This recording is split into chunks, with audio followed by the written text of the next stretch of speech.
যেই মায়ের মাথায় সাত আসমানের বোঝা, চোখে পানি,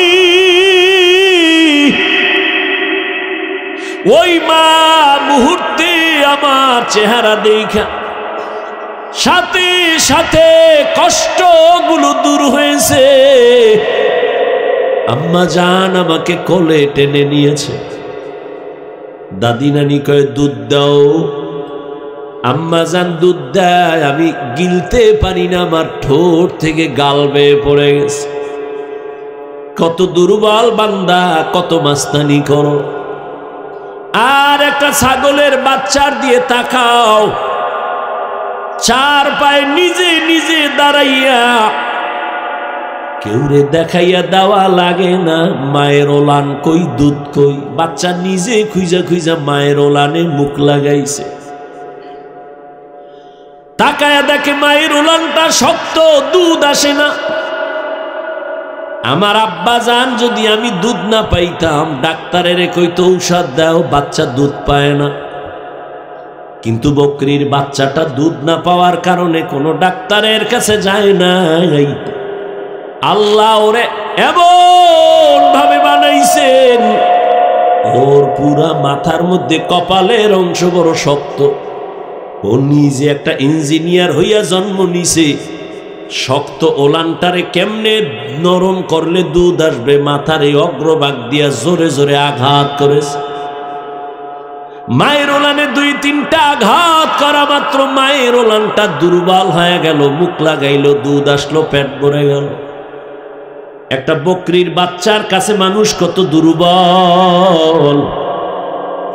আল্লাহ বলেন জমিনে মানুষের মতো দুর্বল কোন প্রাণী আমি বানাই নাই।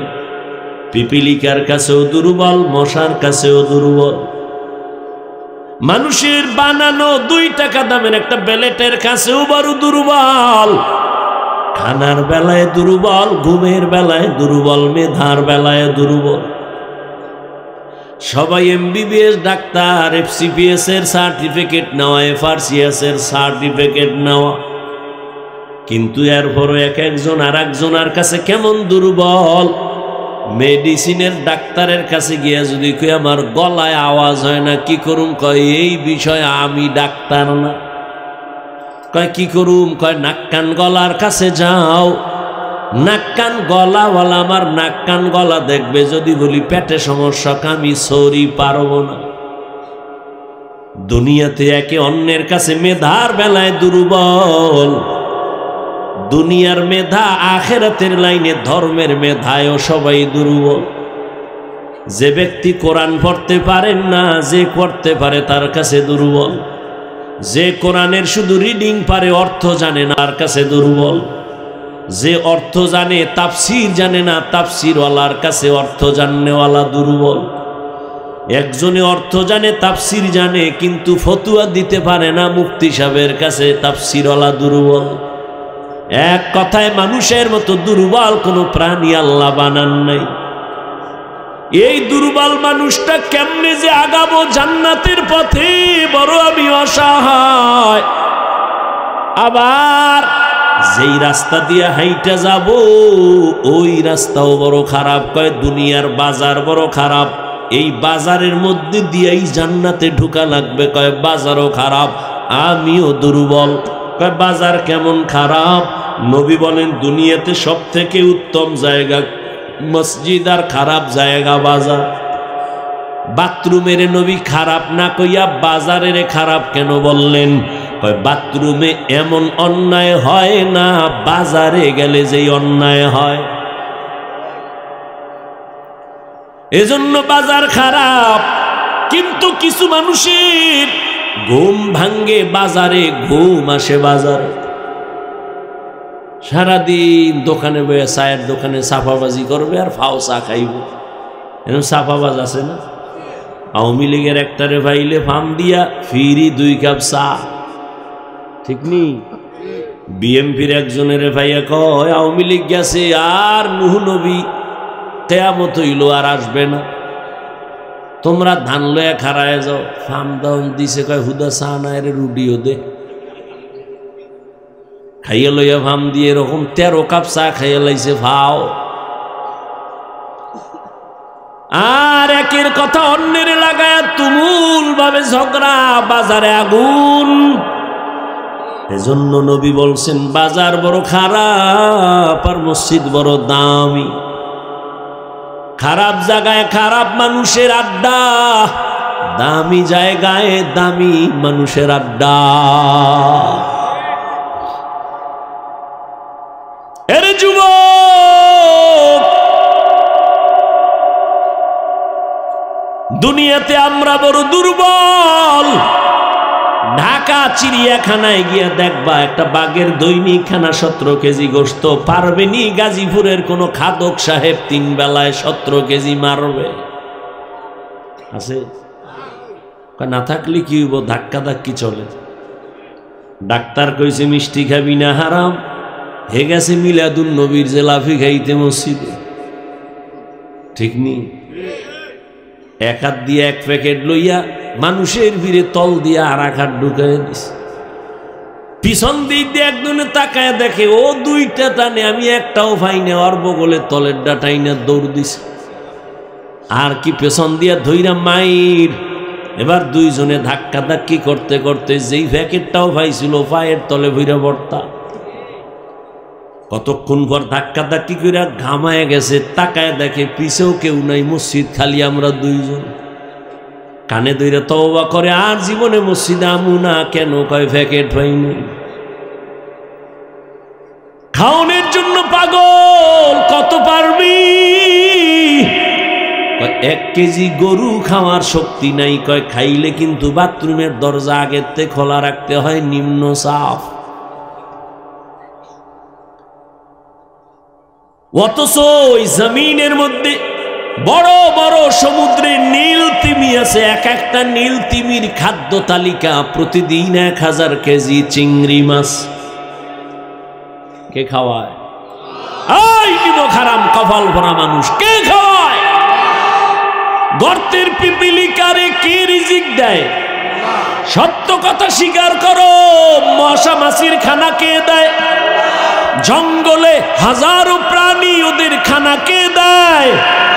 উড়ন্ত পাখি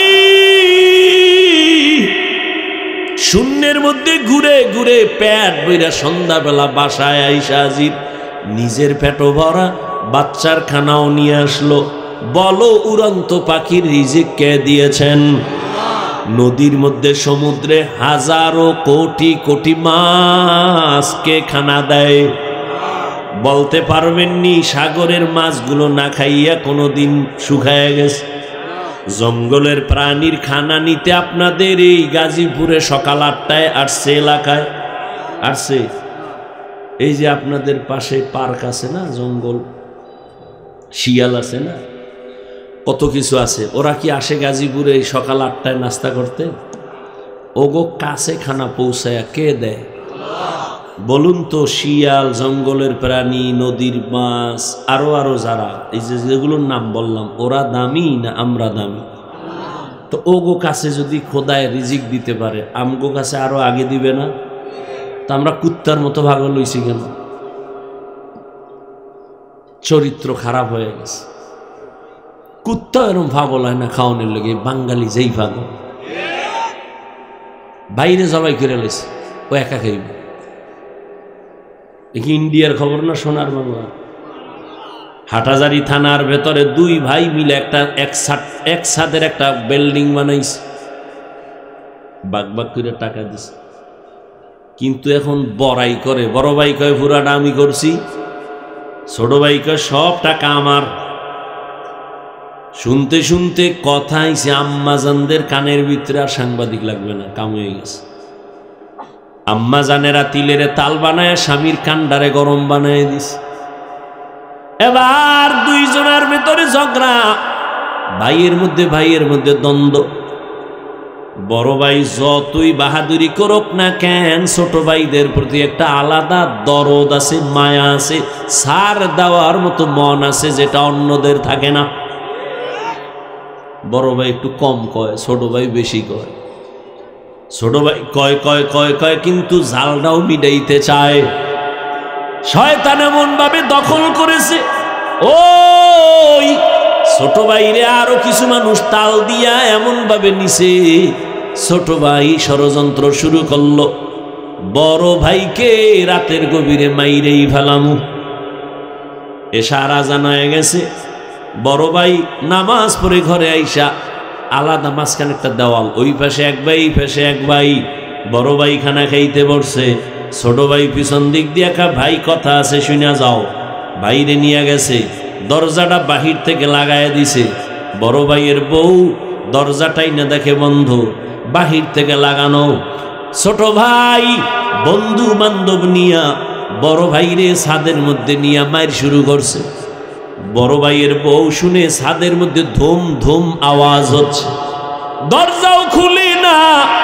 হঠাৎ টাইম 5 মিনিট, ঘন্টাকে ঘন্টা গেল, স্বামী আসে না কেন?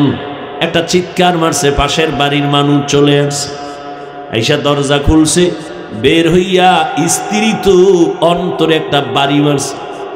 হঠাৎ দেখে ভাই রক্তে পুরো ছাদ লাল হয়ে গেছে। ওই কথা রাখ, এই হলো দুনিয়া। খাইতে পারে আধা কেজি, দুনিয়া সব খাওয়ার জন্য কুত্তার মতো পাগল হয়ে গেছে। আল্লাহ কয় তোর শরীর ঠিক রাখার জন্য আমি আম দিছি, কাঁঠাল দিছি, আমি নিজে পাকাইয়া দিমু, 1 মাস অপেক্ষা কর। কয় না, আমার জিব্বা কুত্তার থেকেও খারাপ, আমি এত ধৈর্য ধরতে পারি না। মার গাছের মধ্যে মেডিসিন মার, খোদায় ফাঁকাবার আগে আমি থাপড়ায় ফাঁকায় ফেলামু, একেবারে আল্লাহর আগে ফাঁকায় দিছি। খাইয়ে হইছে বাথরুম ফ্রি, রোড ফ্রি হয়ে গেছে। মানুষ কত নিমক হারাম, মাছ কত পিওর, মানুষ বানাইছে ভেজাল। ফল পিওর, মানুষ বানাইছে ভেজাল। হোটেলে খাবেন, আরে ভাই মানুষ টাকা দিয়ে খায় না? কথা বলেন না কেন? তা তুমি 2 নাম্বার তেল দিয়ে ভাজো কেন? 6 দিন আগের তেল দাও কেন? মানুষ তো টাকা দিচ্ছে, সমস্যা কি? তুমি 2 টাকা বাড়ায় নাও, মানুষকে ধোকা দাও কেন? ধোকা দিয়া বাঁচতে পারছো? 10 বছরে যা কামাইছো 1 রাইতে সব আগুন লেগে শেষ। হে আল্লাহর মাইর, আল্লাহ হেদায়াত দান করে। আমরা বড় দুর্বল। আবার যেই বাজার দিয়া জান্নাতে যাব, ওই বাজার বড় খারাপ। এর বরাবর 3 দল শয়তান আমার পেছনে টানে, যেন আগাইতে না পারি। মানুষ শয়তান, জিন শয়তান, নফস শয়তান। এমত অবস্থায় সাহায্য ছাড়া চলার কোনো রাস্তা নাই। এতক্ষণ আলোচনা কইরা এক প্রশ্নের জবাব দিলাম, এবার আবার প্রশ্নের জবাবটা আপনাদের থেকে নেই। প্রশ্ন কি ছিল? সাহায্য লাগবে কেন? এই কেনর জবাব এই মাত্র দিয়া মোটামুটি গুছাইছি। এবার আপনাদের অন্তর কি বলে? সাহায্য ছাড়া চলা যাবে।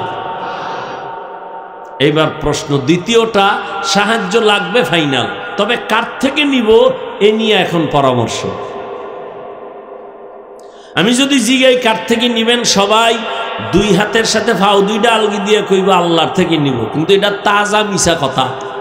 যদি মানুষ আসলেই আল্লাহর থেকে সাহায্য নিত, এই দেশে কোনো সুদী এনজিও থাকতো না। নিমক হারামের গোষ্ঠী গরিবের 5000 টাকা ধার দিবে না, নাই। আর যদি কয় সুদে লাগাবি, কয় 50 দিমু, ওরে সাথে সাথে জুতা মারা যাইতো।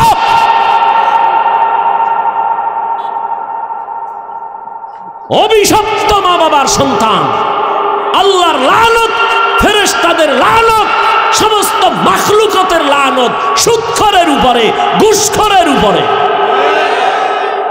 ওরা আল্লাহর দুনিয়ার বড় দুশ্মন, ওরা ডাকাত, ওরা জালেম।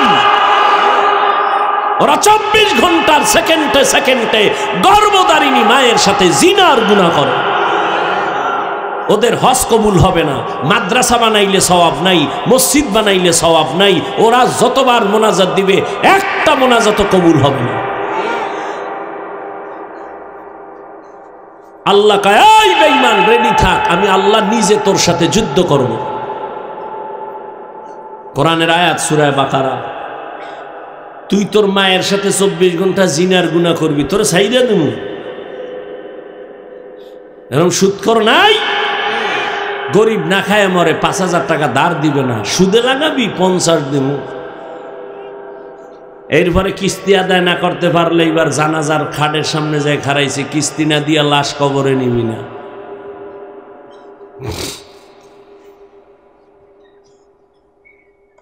আল্লাহ হেদায়াত দান করুন। বয়ান তো হচ্ছে, কাজে লাগে না কেন? শিয়ালের রাতে মুরগি। আল্লাহ হেদায়াত দান করুন। কষ্ট হইতেছে?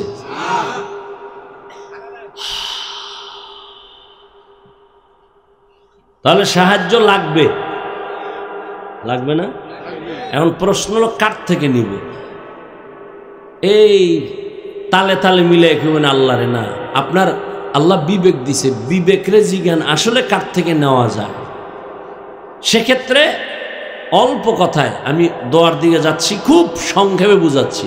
3টা দুর্বলতা যার নাই তার কাছে সাহায্য চাওয়া জায়েজ। যার মধ্যে কয়টা দুর্বলতা নাই? 3টা। 1, যার পিছনে টান নাই।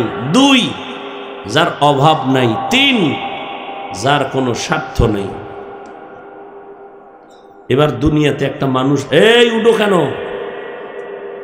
শেষ সময় মোনাজাতটা দিমু আর 5-10 মিনিটের মধ্যেই, ডিস্টার্ব করো না বাবা। কি আর 10 মিনিট ধৈর্য হবে না? বয়ান চলে ধৈর্যের। যার পেছনে টান নাই, দেখেন তো দুনিয়াতে এমন একটা মানুষ পাবেননি যার পেছনে টান নাই? আছে?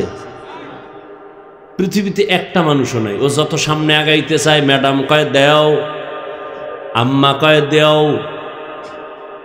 বাবায় কয় দাও, ছেলে কয় দাও, মেয়ে কয় দাও, দেও দাও দাও দাও, দিতে দিতে আমি সামনে আগাইতে পারি না, পেছনে টান। জমিনে এমন একটা মানুষ নাই যার পেছনে টান নাই। বুঝেন, বাংলা বুঝেন? 2 নম্বরে যার অভাব নাই, বলেন এই জমিনে কোন হিসাবের অভাব নাই? কথা বল না। আছে কোন ফির?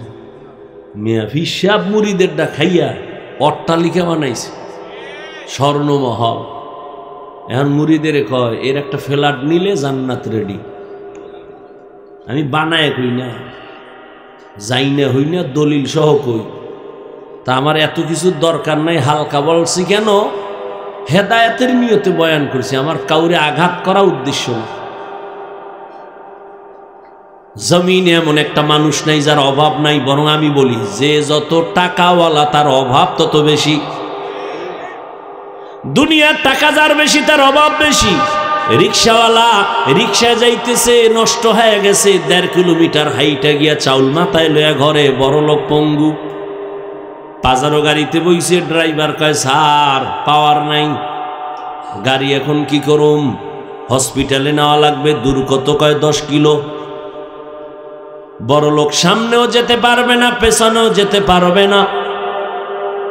বড় লোক 5 তলা সুন্দর বিল্ডিং, সুন্দর রাখে, কাজের লোকেরা গরিব। ওরা যদি বাথরুম পরিষ্কার করে না দেয়, টাইলস মোজাইক যদি পরিষ্কার করে না দেয়, বড় লোকের 5 তলা বিল্ডিং 1 সপ্তাহে গরুর গোয়াল ঘর হয়ে যাবে। খানাটাও ভাগায় দেয় কাজের মানুষ। এমন সান কপাল, আপন বউয়ের হাতের পাক কপালে নাই। কারণ চৌধুরী বংশের মাইয়া তো, এ আগুনের কাছে গেলে চেহারা ঝলসে যাবে। এটা বিউটি পার্লার থেকে ডেলি সাজগুজ করে আসে। আবার যাও একটু অর্ডার দিব, ওই যে খাইছে যৌতুক, অর্ডার দেওয়ার উপায় নেই। বুঝেননি কিছু?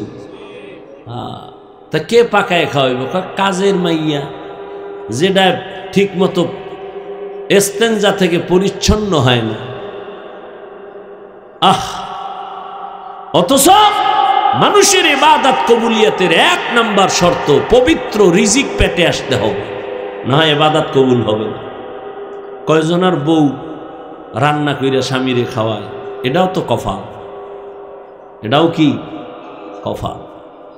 যেই ঘরের বউ সংসারের কাজ করে, আল্লাহর কসম ওই সংসার দিন দিন উজ্জ্বল হবে, রিজিক বাড়বে, মোহাব্বত বাড়বে, আদর্শ সন্তান ওই সংসারে আসবে। আর সুদের টাকা খাইয়ে যদি সংসার চালায়, ওই ঘরের সন্তান কোনোদিন মা বাবার খেদমত করবে না। ওই বাবার উপরে ধিক্কা, যেই বাবা নিজেও হারাম খায়, অবুজ শিশুটার রক্তটারেও হারাম খাওয়াইয়া নাপাক বানায়, ও বাবার কপালে ধিক্কা। আল্লাহ হেদায়াত দান করুন। দুনিয়াতে অভাব ছাড়া কোনো মানুষ নাই। তিনটা দুর্বলতা যার নাই তার কাছ থেকে সাহায্য নাও। এক নম্বরে যার পিছনে টান নাই, দুই নম্বরে যার অভাব নাই, তিন নম্বরে যার স্বার্থ নাই। বলেন এই দুনিয়ায় স্বার্থ ছাড়া কেউ আসেনি? কথা বল।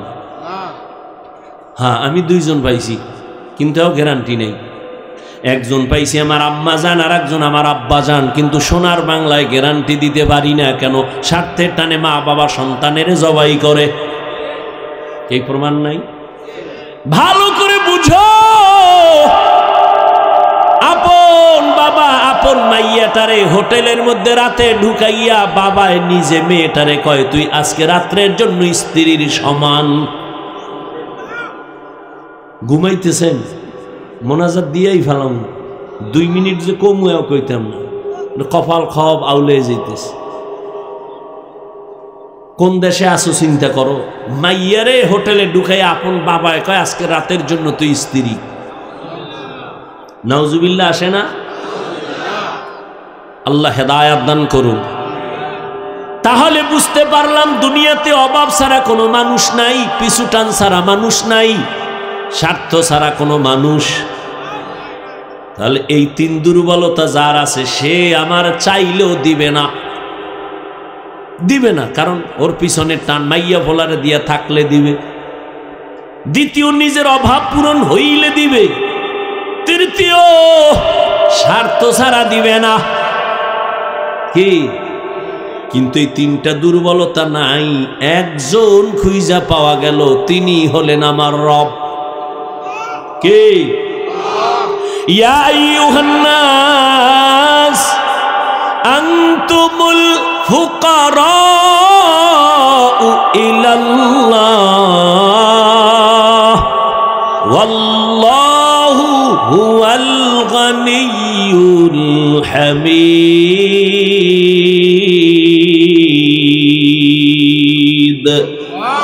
गर तवक्कुल में कुनी हर सुबह शाम मेरा सनद रिज़्क़ तू अज़ला मकाम।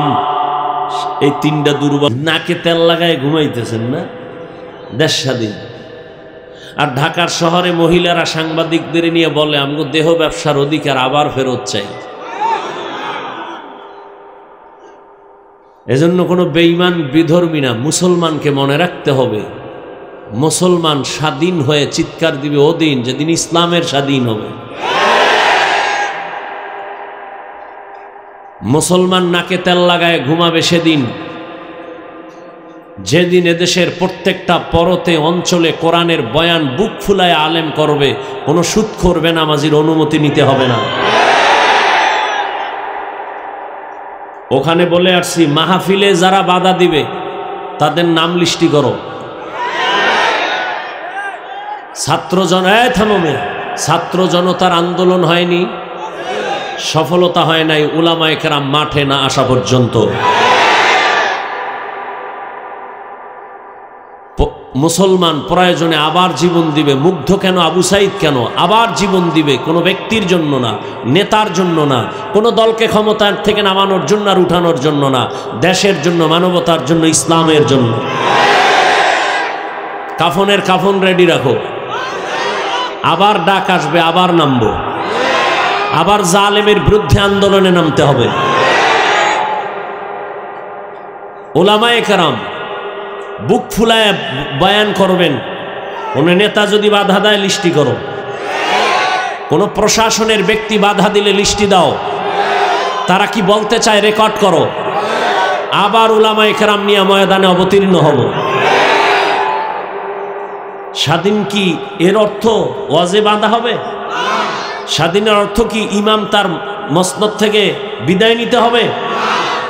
এই সমস্ত যারা করে, সে আমার মতো কোনো হুজুরও যদি লেবাস পইরা উল্টাপাল্টা করে, লিস্টি করো, লিস্টি করে কথা রেকর্ড করে আমাদের হাতে দাও। ইনশাআল্লাহ কোনো ব্যক্তি কারো উপরে জুলুম করবে, সে যেই হোক, সোনার বাংলায় তাকে ঠাঁই দেওয়া হবে না ইনশাআল্লাহ। আল্লাহ হেদায়াত দান করুন। কেউ যদি দাঁড়ায় বলতে পারেন নবীজির আদর্শ থেকে আরেকটু সুন্দর আদর্শ আছে জিয়াউর রহমান সাহেবের কাছে, আল্লাহর জাতের কসম, আমি নবীরটা বাদ দিয়ে আমি জিয়া সাহেবেরটা নিব, আমি নবীরটা বাদ দিয়া শেখ মুজিবুর সাহেবেরটা নিব। আমার ইমানের কথা আমি বলছি, ভালো করে বুঝবেন, তারপরে আওয়াজ দিবেন। রসুলের থেকে আদর্শ যদি কেউ বলে আব্রাহাম লিঙ্কনের মধ্যে আছে, আমি তারটা নিব, নবীরটা বাদ। পারবেন? পৃথিবীতে ১৫০০ বছর পর্যন্ত বহু পণ্ডিত আদর্শ বিক্রি করেছে, কিন্তু কেউ শান্তি দিতে। এক কথায় জবাব, পৃথিবীর সব ব্যক্তির বানানো আদর্শ নাপাক, একমাত্র মদিনার রসুলের আদর্শই হলো পাক। আমার রসুলের আদর্শ কেমন পাক, আর অন্যদেরটা নাপাক কেন? পুরা মানুষটাই নাপাক, খায় নাপাক, 3 বেলা খাইয়াও মদের বোতল লয়ে দৌড়ায়। তাহলে দেমাগ ভালো না নষ্ট? নষ্ট, দেমাগের থিওরি নষ্ট। 3 বেলা খাইয়াও এরপরে গাঞ্জা খায়, 3 বেলা খাইয়া বিড়ি টানে, আল্লাহর দেয়া নেয়ামত খাইয়া নাপাক খায়। নাই, যত বড় নেতা তত বড় ব্রেন নষ্ট, যত বড় তত বড় মদের বোতল। দেমাগ ঠিক আছে? নাই। খবর নাও, বৌরে মা কয় কোন সময় মদের বোতল খাইয়া। কথা ঠিক? সত্য কথা মানো আর না মানো, অন্তত স্বীকার করো। আর রসুল কেমন পাক, যে রসুলের 63 বছর হায়াতে ভুলেও কোনোদিন একটা মিথ্যা কথা বলেন নাই। আমার রসুল কেমন পাক, যে নবী 63 বছর হায়াতে কোনোদিন কাউকে একটা গালি দেন নাই। হাজারো গালি বেঈমানরা দিছে, নবী একটা গালির জবাবও দেন নাই। আরো আশ্চর্য কথা, যে নবীর 63 বছর হায়াতে কোনোদিন চোখ দুইটা গরম করে কারো দিকে তাকান নাই। সেই নবীর আদর্শ কত সুন্দর। আঙ্গুলের নখগুলো কেমনে কাটবেন, সেখানে রসুলের আদর্শ। জুতা দুইটা কেমনে পরবেন, সেখানে নবীর আদর্শ। পৃথিবীর কোন নেতার আদর্শে নখ কাটার নিয়ম আছে? বউ চালাইবেন কেমনে, কোন নেতার আদর্শে নিয়ম আছে? রহমতুল্লিল আলমিনের আদর্শের নিয়ম আছে। বউ কেমনে চালাবা, বউকে কেমনে শাসন করবা, ডিটেলস আদর্শ রসুল 23 বছরের প্রেসক্রিপশন দিয়ে গেছেন। 23 বছরের প্রেসক্রিপশন কিয়ামত পর্যন্ত যারা ফলো করবে তারা দুনিয়াতেও বাদশা, পরকালেও বাদশা। আর যারা রসুলের আদর্শ বাদ দিয়ে চলবে এরা দুনিয়ায় পতন, পরকালেও পতন। এদের দুনিয়াও ধ্বংস, আখেরাতও। ওই 10 তলা বিল্ডিং এর মাস্তানি করে লাভ হইল কি, যে বিল্ডিং থুইয়া দৌড়, আছে কোনো লাভ? চেয়ারম্যান সাহেবের চেয়ারের মেয়াদ শেষ, আমগো হুজুর গো মেয়াদি নাই, শেষ কি? কেন? এ সম্মান টাকা দিয়া কিনি নাই, কে দিছেন? টাকা দিয়া সম্মানের চেয়ারে বসলে ফুলের মালার পরে জুতা। আর আল্লাহর দেওয়া সম্মান যারা পায় তারা দুনিয়াতেও বাদশা, মরার পরেও বাদশা। আল্লাহটা নেও। আমি তো আলেম হইতে পারি না, কেমনে নেব? আলেমের সাথে সম্পর্ক রাখো, মোহব্বত রাখো, দুশ্মনী রাখিও না। তো দেখবা আলেম যেই চেয়ারে বসবে বিছানায়, তোমাকেও আল্লাহর পাশের চেয়ারে সম্মান দিবেন। আলেম যেই সম্মান পাবেন আল্লাহর থেকে, আলেমের সাথে বন্ধু সেই সম্মান পাবে। এ কথায় কোনো ঝামেলা নাই, গুরানি ফিরানি নাই, কথা সব ক্লিয়ার। গুরানি ফিরানি আছে মুনাফিকদের মধ্যে, মুমিনের মধ্যে না। আল্লাহ আমাদের হেদায়াত দান করুন। অতএব ঘুমানোর সময় আছে, সবাই ঘুমাবে, মুসলমান ঘুমাবে না। মুসলমান নাকে তেল লাগায় ঘুমাবে সেদিন এদেশের প্রত্যেকটা মসজিদ আর মাদ্রাসার কমিটিতে বেনামাজি থাকবে না যেদিন। শিয়ালের মুরগি রাখছে আমানত। শিয়াল পণ্ডিত ভাই কয়দিন? কয় 3 দিন। 3 দিন আমানত। শিয়াল পণ্ডিত কয় দোয়া হোসাই মা হোসাই, জিন দেখেন মরাও ভাবা না। শিয়ালের হাতে মুরগি রাখলে যা হবে, সুদখোর বেনামাজির হাতে ধর্মের চাবি দিলে তাই হবে।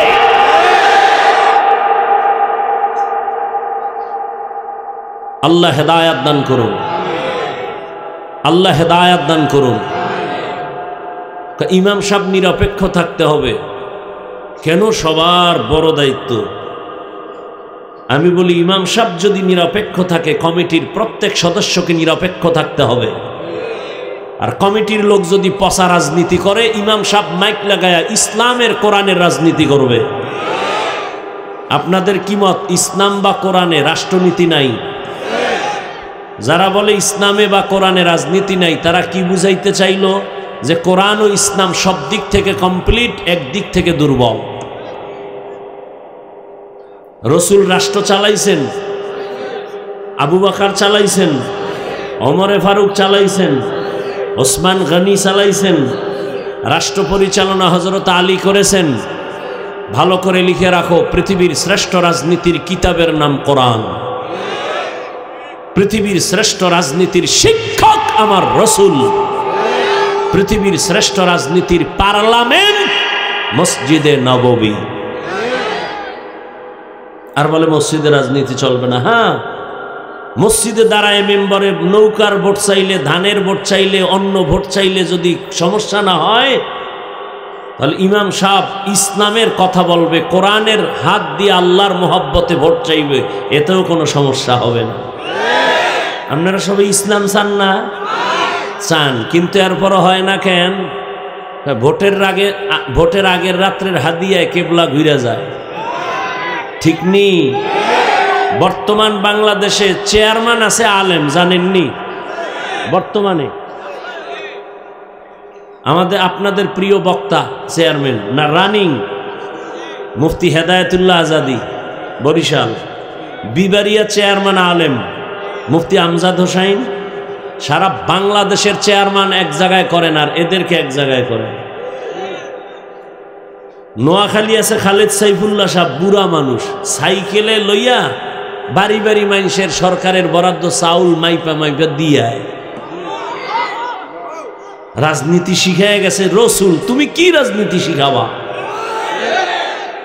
রসুল শিখায় গেছেন।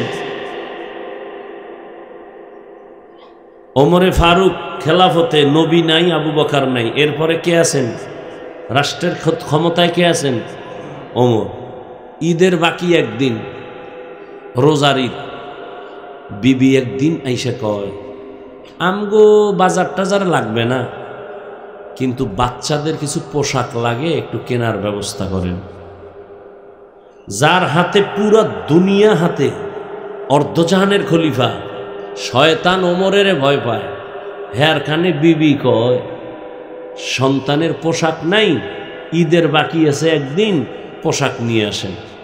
ওমর কি কয়? পোশাক কেনার টাকা নাই। কি নাই? পোশাক কেনার টাকা নাই। বিবি বুদ্ধি দেয়,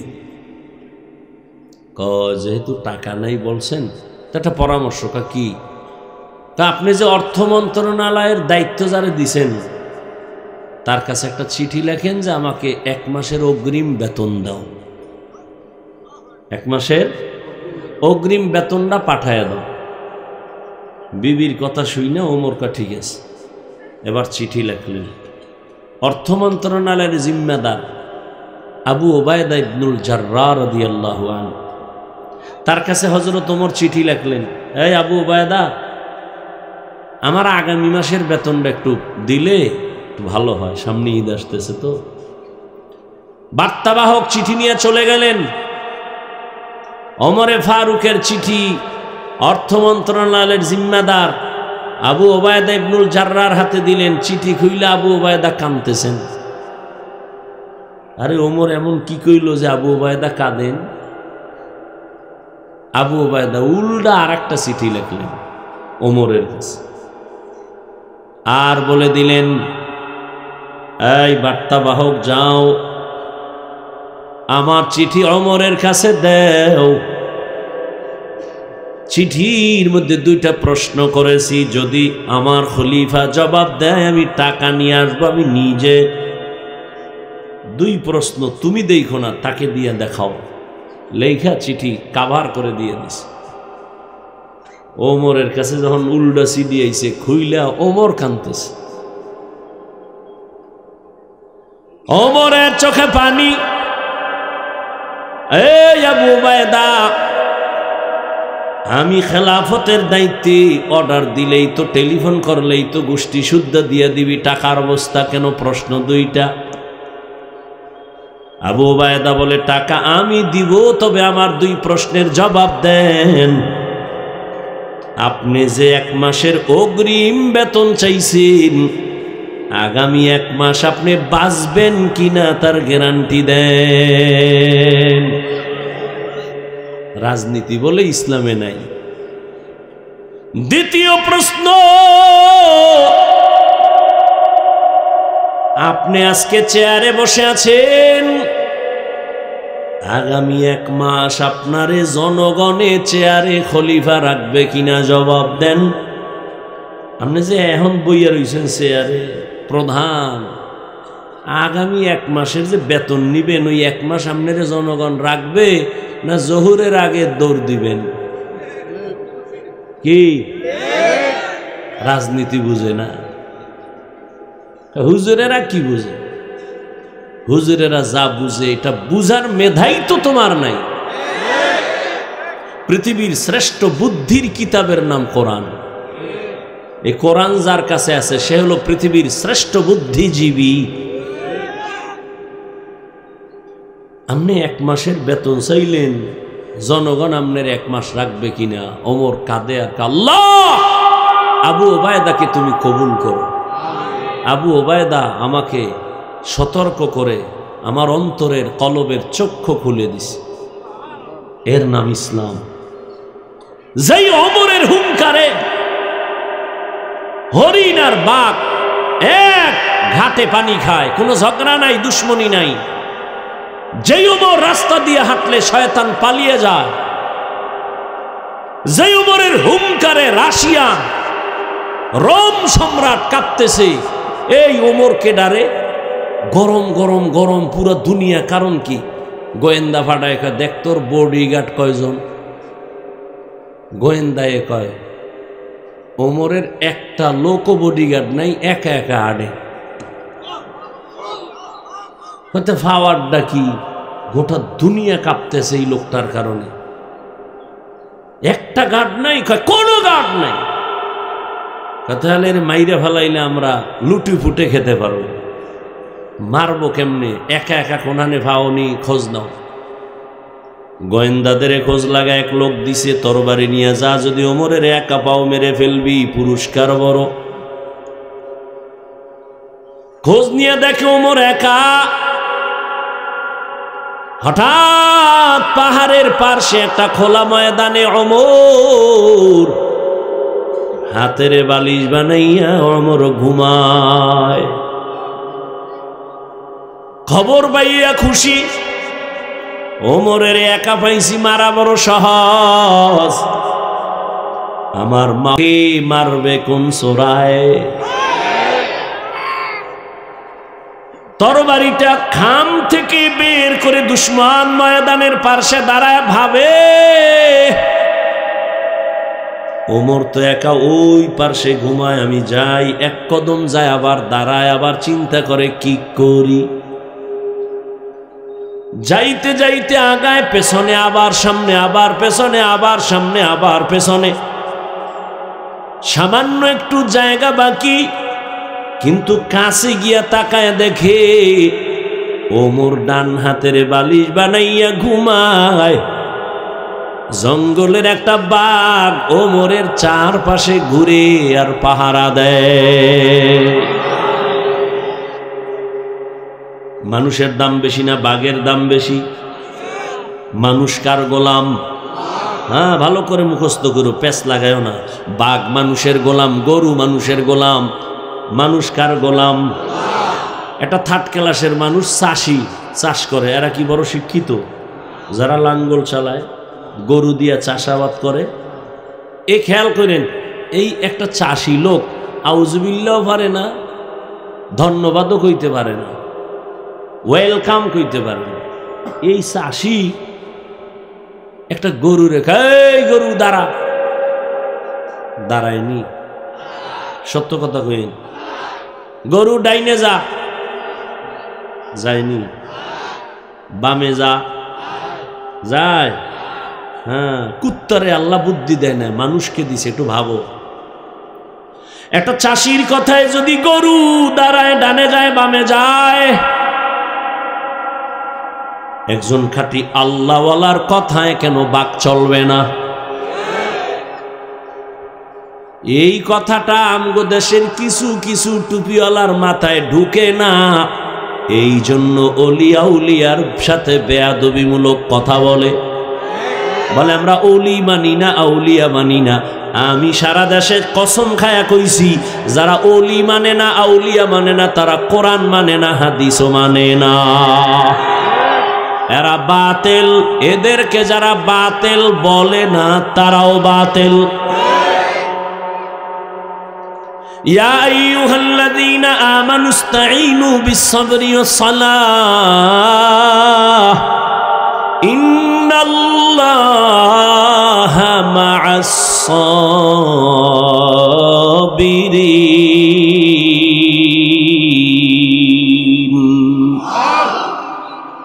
আল্লাহ বলেন, হে মুমিন, সাহায্য প্রার্থনা করো সবর ও সালাতের মাধ্যমে।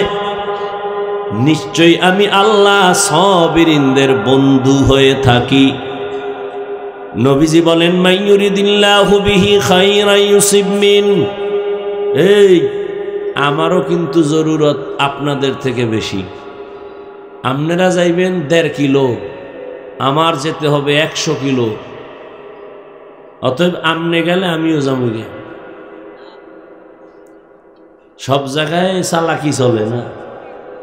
আপনার উঠার ব্যারাম থাকলে ভিতরে ঢুকছেন কেন?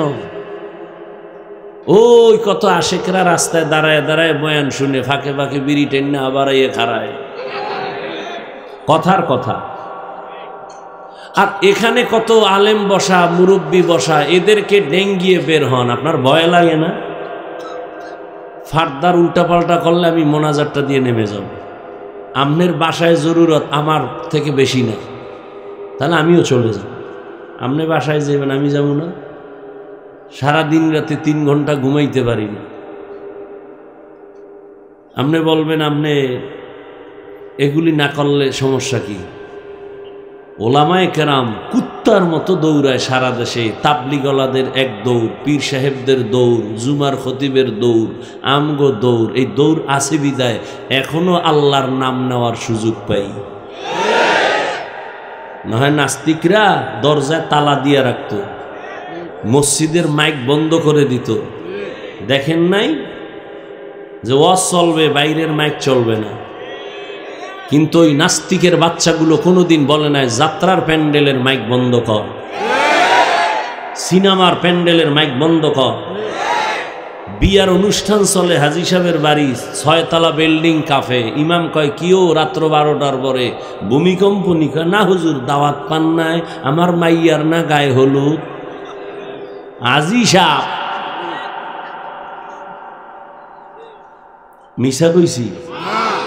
মুসলমানের জন্য গায়ে হলুদ হারাম। আমার দায়িত্ব বলার, মানবেন কিনা সে দায়িত্ব আপনার। এই জন্য দেখেন না এখন আর গর্বে আনোয়ার শাহ কাশ্মীরি আসে না, বাইজিদ আসে না। চোখ নষ্ট, পাও নষ্ট, কিডনি নষ্ট, দেমাগ নষ্ট সন্তান আসে। সন্তানের খাওয়াও হারাম, হৌর বাড়িতে খাও যৌতুক। ভালো সন্তান পাবা কেমন? গাছ লাগাইছো তেঁতুলের, সেখানে বড়ইর আশা করলে কি হইব? বিয়ার আগে যৌতুক খায়, বিদেশ যাওয়ার ভিসা চায়। বিদেশ যাই করবি কি? বউ খায় ছোট ভাই পাহারা দিবে। এ আকাম চলেনি। আল্লাহ হেদায়াত দান করুন। যৌতুক হালাল না হারাম? যারা যৌতুক দেয়, যারা খায়, যারা পরামর্শ দেয়, সবাই জালেম। এই জন্য শুরুতে বইয়েই কইছি, কাফনের কাপড় রেডি রাখ। সোনার বাংলায় যা থাকুক, জালেম থাকতে দেওয়া হবে না। জালেমের বিরুদ্ধে আবার আন্দোলনের ডাক আসবে, আবার ময়দানে নামতে হবে।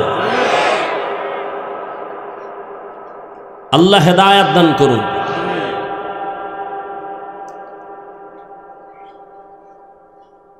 আল্লাহর নবী বলেন, মাইয়ুরিদিল্লাহু বিহি খাইরান ইউসিব মিন।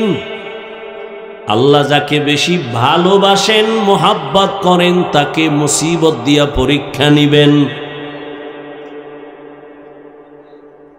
তাহলে বোঝা গেল আল্লাহর পক্ষ থেকে মুসিবত একটা নেয়ামত।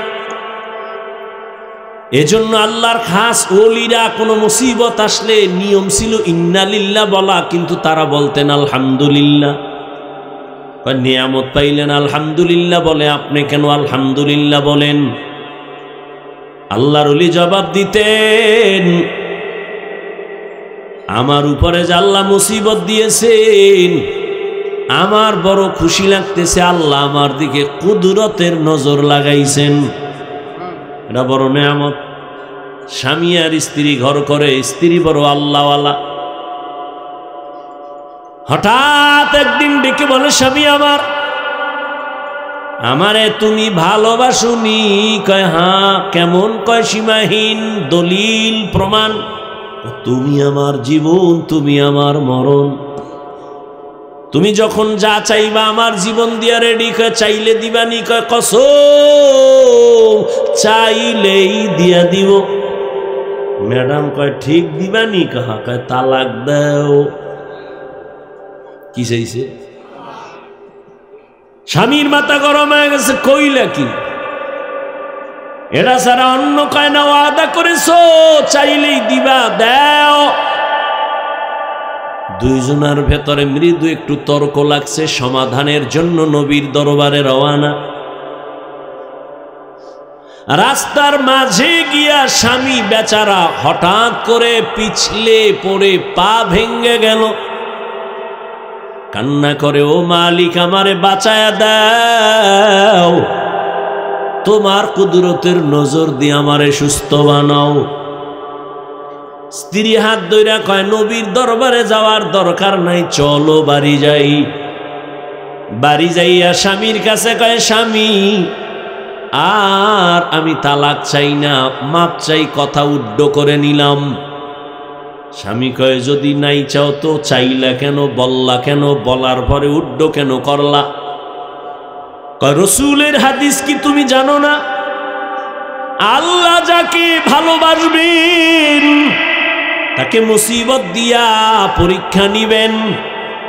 আমি তোমার ঘরে এত বছর সংসার করলাম, কোনোদিন একটা মুসিবত দেখলাম না, কোনো কান্না দেখলাম না, শব্দ দেখলাম না। ভাবলাম যেখানে মুসিবত নাই সেখানে আমার মালিকের দয়ার নজর নাই, যেখানে মালিকের দয়ার নজর নাই ওখানে রহমত নাই, যেখানে রহমত নাই সেখানে আমিও নাই, এজন্য তালাক চাইছি। কিন্তু রাস্তায় গিয়া যখন পড়ে গেছো, পা ভেঙ্গে গেছে, আমার মালিকের কুদরতের মায়ার নজর চলে আসছে, মুসিবত। ভাবলাম আল্লাহর রহমত শুরু হয়ে গেছে। আমি উড্ড করে নিয়া ওয়াদা করলাম, যেখানে আল্লাহর রহমত আছে আমিও সেখানে আছি। আর আমরা কি করি? মুসিবত নাই, এর মধ্যে কত গালি, আল্লাহরে শুদ্ধ নামায় ফেলায়। পাইলে আল্লাহ, এই জমিনই আল্লাহরে রাখতো না। নমরুদে দেখো না, আল্লাহর কারণে সব ঝামেলা। কয় আল্লাহরই যদি মারতে পারি তো কেসা খতম। কয় বাঁশ দিয়া সিঁড়ি বানায় আল্লাহরে গুলি করব। কে? নমরুদ তীর নিয়ে উঠছে, আল্লাহরে গুলি করে মারবে। তুই কয় নাম্বারের চালাক? ঠিকই তোর তীর নিয়ে, ধনুক নিয়ে উপরে উঠা তীর মারছে। একটা পাখির গায়ে লাইয়া রক্ত আইছে, এটারে লইয়া ধাক্কাইতে ধাক্কাইতে নিচে নাইমা কয় মাইরা লাইছে এই যে রক্ত। এত বড় মাস্তান বাহাদুর এই নমরুদ আমার আল্লাহকে মেরে ফেলার জন্য পাওয়ার দেখাইছে। ও জাতি জানো, ওই নমরুদের ধ্বংস করার জন্য আল্লাহর কত হাজার ফেরেশতা লাগছে। একটা মশা তাও অসুস্থ, মাথার জায়গা মতো যাইয়া ফাঁকে ফাঁকে একটা মিসকল দেয়, চান্দি গরম। এত ডাক্তার এত কবিরাজ, মাথা ঠান্ডা হয় না, হঠাৎ ঘুইরা ফুইরা জোতার সাথে মোলাকাত, মাথা হিমেল হয়ে গেছে। নমরুদ ডাক দিয়া কয় এত ডাক্তার কেন? জুতার ভিতরে যে আমার মাথার ঔষধ আছে তো জানি না। আমার সান কপাল, জুতা দিয়া বাড়ি মারলেই তো মাথা ঠান্ডা। কে মারবে? কয় বেতন দিয়া কর্মচারী রাখ। কর্মচারীরা কয় তোর কাজ কি জানো নি? স্যার কি? কয় শুধুমাত্র জুতার বাড়ি, যত জোরে বাড়ি দিবি বেতন তত বাড়ায়। কেমন সান কপাল! এই যেমন তেমন কপাল মনে করছে। মাঝে মাঝে পায়ের জুতা কপালে লাগে, এটা বুঝতে হবে সান কপাল। আমেরিকার বুশের গালে জুতা লাগছে, সাংবাদিক বলে কাইফা হাল, কেমন লাগলো? কয় ডোন্ট মাইন্ড, এটা আমার গণতান্ত্রিক অধিকার। মাঝে মাঝে জুতা পায়ের থেকে গালে লাগা সান কপালের পরিচয়। এরে নবীর আল্লাহর গোলাম, এরে নবীর আশিক, মুসিবত আসবে, এটা আল্লাহর নেয়ামত। যদি তুমি নেক আমলের উপরে থাকো, মুসিবত আসবে, আল্লাহর নেয়ামত। এই মুসিবতে যদি পাস করতে চাও, সাহায্য চাও আমার আল্লাহর কাছে দুই জিনিসের মাধ্যমে। এক হলো ধৈর্য, দুই হলো নামাজ। এক নাম্বার কথা, সাহায্য চাওয়া লাগবে কেন প্রশ্ন। দুই নাম্বার কথা, যদি সাহায্য লাগে তো কার থেকে নিব। তিন নাম্বার কথা, সাহায্য যদি নিতেই হয় কার থেকে নিব। এক। তিন নাম্বারে কোন সিস্টেমে নিব। সিস্টেম আছে না? চেয়ারম্যান সাহেব আপনার এলাকায় আসছে, কলারটা ধৈর্য যদি কোন চেয়ারম্যান 50 কেজি চাউল লাগবে, চেয়ারম্যান চাউল দিবে না জুতা মারবে? বলবে চাউল 50 কেজি কেন, 50 টন দিব। নিয়ম অনুযায়ী চা অ্যাপ্লিকেশন দে। এক নাম্বার প্রশ্ন, সাহায্য চাইতে বলছেন কে? প্রশ্ন কেন চাইব? আর মুমিনকে বলেছেন, কোন বেঈমানকে না। বেঈমানকে বলেন না কেন, শুধু মুমিনকে কেন বলেছেন? এর একমাত্র কারণ, জান্নাত শুধু মুমিন পাবে, কোনো বেঈমান জান্নাত পাবে না। আর মুমিনও যে জান্নাত পাইবে, কত ভিড় যে কপালে আছে পাওয়ার আগে। দলিল দেওয়ার সময় নেই, বাংলা একটু খালি 1 মিনিটে বলি। এ কথা আপনারা শুনছেন, বনি ইসরাইলের 72 দল, নবী বলছেন আমার উম্মতের আর একটা দল কি? কম বেশি? টোটাল কত? 73-এর মধ্যে 72 জাহান্নামে যাবে, এক দল জান্নাতে যাবে। এই কথা শুনছেন না? কিন্তু শুনছেন ঠিক, এখানে একটা চিকন কথা আছে, না হয়তো অনেকে শুনেন নাই। এই যে 72 দল জাহান্নামে যাবে, এই 72 দল জাহান্নামীদের মধ্যে কোনো হিন্দু নাই, বৌদ্ধ নাই, ইহুদি নাই, খ্রিস্টান নাই। 72 দল জাহান্নামী সব কিন্তু মুমিন এবং মুসলমানের মধ্য থেকে হবে। এই কথাটা অনেকে জানেন না, শুনেন নাই। শুনে থাকলে আবার শুনে নেন। 72 দল জাহান্নামীদের মধ্যে কোনো বিধর্মী থাকবে না, সব হবে মুমিন মুসলমান। এবার বুঝেন যে মুমিন জান্নাতে যাবে, কত কপালে মাইর আছে। মুমিন দাবি করে আল্লাহর হুকুম মতো চলে না, মুমিন দাবি করে নামাজ পড়ে না, মুমিন দাবি করে হালাল মতো চলে না, খায় না। মুমিন দাবি করে বলে নবী মানি, মানে না, সাহাবাদেরও মানে না। নামাজ নিজেও পড়ে না, অন্য নামাজ পড়ে তাও পছন্দ করে না, নিজেও হালাল ভাবে খায় না, অন্য হালাল খাইলে তাও পছন্দ করে না। ৭২ দল জাহান্নামী মুমিন হবে, কোনো বেঈমান হবে না। আল্লাহর নবী বলেন, সাহায্য চাইবা কেন? কয় দুর্বল মানুষের জন্য সাহায্য। আমরা কি দুর্বল নি? আল্লাহ কয় হ্যাঁ তুই দুর্বল। ওয়া খুলিকাল ইনসানু যায়ীফা, আমি আল্লাহ মানুষ বানাইছি দুর্বল করে। মানুষ তুমি কতটা দুর্বল! একটা ছাগলের বাচ্চা যখন দুনিয়াতে ভূমিষ্ঠ হয়, নজর করে দেখছো ডানে বামে কোনো সাহায্যকারী নাই। বকরি তার বাচ্চাটা প্রসব করা মাত্র 4 পায়ে বকরি সাথে সাথে দাঁড়ায় যায়, ঠিক নেই? আর আমরা মানুষ কত দুর্বল! আম্মাজানের পেটে যখন প্রসব বেদনা, আম্মাজানের আওয়াজ আমার ঘরের বাহিরে যায় না, কিন্তু আমি যেদিন দুনিয়াতে আসব, আম্মাজানের কণ্ঠের আওয়াজ আর কান্নার আওয়াজে পাশের বাড়ির মানুষ ঘুমাইতে পারে নাই। আমার দাদি আর নানি আমার আম্মাকে সান্ত্বনা দিছে, কাঁদিও না, কিন্তু আম্মাজান কান্না করছেন আর বলছেন আমি মইরেই যাব। 7 আসমান আমার উপরে চাপানো। আমার দাদি আর নানিরে হঠাৎ করে আমার আম্মা কইছে তাড়াতাড়ি সরে যাও, মনে হয় বাঁচবো না, 7 আসমান আমার উপরে। এই সময় কত মা মরে যায়। তাড়াতাড়ি 1 মিনিটের জন্য আমার স্বামীকে আমার কাছে দাও, তোমরা বের হও। আব্বাজানের আইনা, আম্মাজান আব্বার হাতটা ধরে কাঁদে আর কয় স্বামী, মা বাবার আদর চাইরা তোমার ঘরে আসছিল, মন ভইরা খেদমত করতে পারি নাই, দয়া করে আমারে মাফ করে দাও। আমি বাঁচবো না, আমার উপরে কোনো দাবি রাখবা না। আম্মা জানের কান্না দেখে বাবাও সহ্য করতে পারেন নাই। বাবা কান্না করে বলে বিবি ধৈর্য ধারণ করো। বাবা এই সান্ত্বনা দিয়ে গিয়ে যায় নামাজে কান্না শুরু করছে।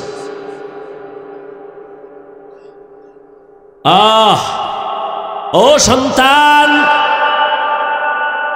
জীবনের চামড়া খুইলা যদি মায়ের জুতা বানাইয়া দিতি, আর ওই জুতা দিয়া মা যদি জীবন ভর আরামে চলতো, তারপর ওই প্রসব রাতের বেদনার কান্নার ঋণ কোনোদিন আদায় হতো না। জীবনের মূল কষ্ট মায়ের প্রসব বেদনা, 7 আসমান 7 জমিন তখন মায়েরই মাথায়। জীবনের মূল কষ্ট মায়ের প্রসব বেদনা, 7 আসমান 7 জমিন তখন মায়েরই মাথায়। এমন মাকে কেমনে আজি, এমন মাকে কেমনে আজি যাব আমি ভুলিয়া। ও আমার প্রাণের মা, মা গো মা, কোথায় গেলে মোরে ছাড়িয়া, জনম দুঃখী ইয়াতীম আমি, চাই না কেহ ফিরিয়া। আমি যখন ছিলাম আমার মায়ের উদরে, চলাফেরা করলেন যে মায় কত কষ্ট করে। আমার সুন্দর মুখ দেখে মা, আমার সুন্দর মুখ দেখে মা ব্যথা যায় দে হাসাইয়া। ও আমার প্রাণের মা, মা গো মা, কোথায় গেলে মোরে ছাড়িয়া।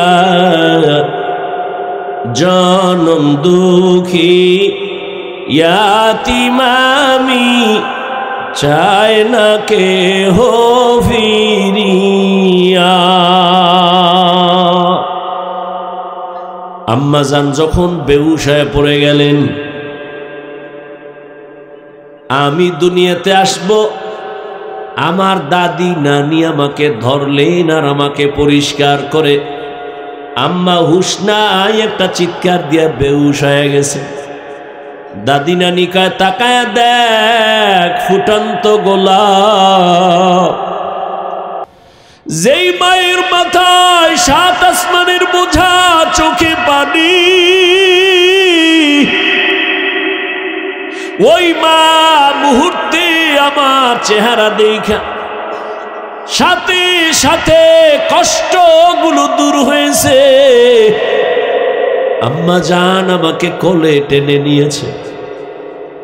দাদি নানি কয় দুধ দাও। আম্মা জান দুধ দেয়, আমি গিলতে পারি না, আমার ঠোঁট থেকে গাল বেয়ে পড়ে গেছে। কত দুর্বল বান্দা, কত মাস্তানি করো। আর একটা ছাগলের বাচ্চার দিয়ে তাকাও, চার পায়ে নিজে নিজে দাঁড়াইয়া, কেউরে দেখাইয়া দেওয়া লাগে না মায়ের ওলান কই দুধ কই। বাচ্চা নিজে খুঁজা খুঁজা মায়ের ওলানে মুখ লাগাইছে। তাকায়া দেখে মায়ের ওলানটা শক্ত, দুধ আসে না।